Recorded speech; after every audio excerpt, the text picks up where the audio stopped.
सदियों से ऐसी मान्यता है और हम सुनते आए हैं कि शिव महेश्वर, उनसे जो वर मांगो प्राप्त होता है। हर सुख हर समृद्धि उनसे प्राप्त होती है। थोड़े से तप में वो प्रसन्न हो जाते हैं। ऐसे हैं हमारे महादेव। चाहे पापी हो, पुण्यात्मा हो, राक्षस हो, दैत्य हो, दानव हो, मनुष्य हो, कोई भी हो, अगर वो उनका भजन तप कीर्तन करता है तो महादेव उनको प्रसन्न होने में देर नहीं लगती। वो किसी से अलग नहीं है और किसी से लिप्त नहीं है। वो सबके साथ हैं, वो सबके लिए हैं। इसीलिए शायद उनकी आराधना इस सृष्टि में ऐसा कोई नहीं है जो ना करता हो। इसी तारतम्य में आज मैं आपके सामने शिव महापुराण का महात्म्य बताने आया हूँ। उसके क्या लाभ हैं हमारे जीवन में, उसका क्या महत्व है। ध्यान लगाकर पूरा वीडियो सुनिएगा अंत तक, बहुत उपयोगी होगा।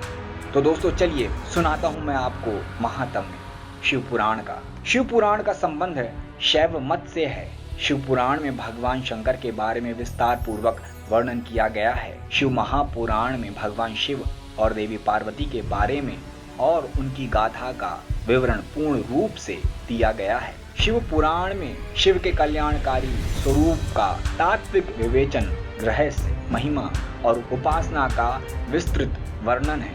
इसमें इन्हें पंचदेवों में प्रधान अनादि सिद्ध परमेश्वर के रूप में स्वीकार किया गया है। शिव महिमा के अतिरिक्त इसमें पूजा पद्धति, अनेक ज्ञानप्रद आख्यान और शिक्षाप्रद कथाओं का सुंदर संयोजन और भगवान शिव के भव्यतम व्यक्तित्व का गुणगान है। शिव जो स्वयंभू हैं, शाश्वत हैं, सर्वोच्च सत्ता है, विश्व चेतना है और ब्रह्मांडीय अस्तित्व के आधार हैं। सभी पुराणों में शिव पुराण को सर्वाधिक महत्वपूर्ण होने का दर्जा प्राप्त है। इसमें भगवान शिव के विविध रूपों, अवतारों, ज्योतिर्लिंगों, भक्तों और भक्ति का विशद वर्णन किया गया है।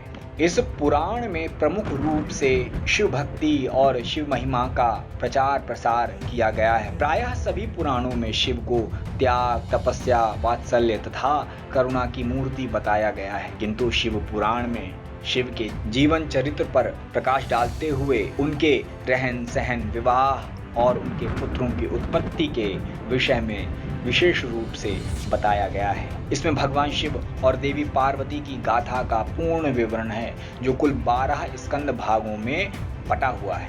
शिव पुराण के हर स्कंद में शिव के अलग अलग रूपों और उसकी महिमा आदि का वर्णन है। इस पुराण में 24,000 श्लोक हैं तथा इसके क्रमशः 6 खंड हैं। पहला विद्येश्वर संहिता, दूसरा रुद्र संहिता, तीसरा कोटि रुद्र संहिता, चौथा उमा संहिता, पांचवा कैलाश संहिता, छठा वायु संहिता। शिव पुराण के पहले स्कंद में शिव पुराण की महिमा का वर्णन है। दूसरा शिव पुराण के दूसरे स्कंद में शिवलिंग की पूजा और उसके प्रकाश का वर्णन है, जिससे विद्येश्वर संहिता नाम से जाना जाता है। शिव पुराण के तीसरे स्कंध के पार्वती खंड में शिव पार्वती की कथा का वर्णन है। शिव पुराण के चौथे स्कंद कुमार खंड में कार्तिकेय भगवान की कथा का वर्णन है। पांचवा शिव पुराण के 5वें स्कंद युद्ध खंड में शिवजी द्वारा त्रिपुरासुर वध की कथा का वर्णन है। शिव पुराण के छठे स्कंद शतरुद्र संहिता में शिव के अवतारों और शिव की मूर्तियों का वर्णन है। शिव पुराण के 7वें स्कंद कोटि रुद्र संहिता में 12 ज्योतिर्लिंग और शिव सहस्र नाम का वर्णन है।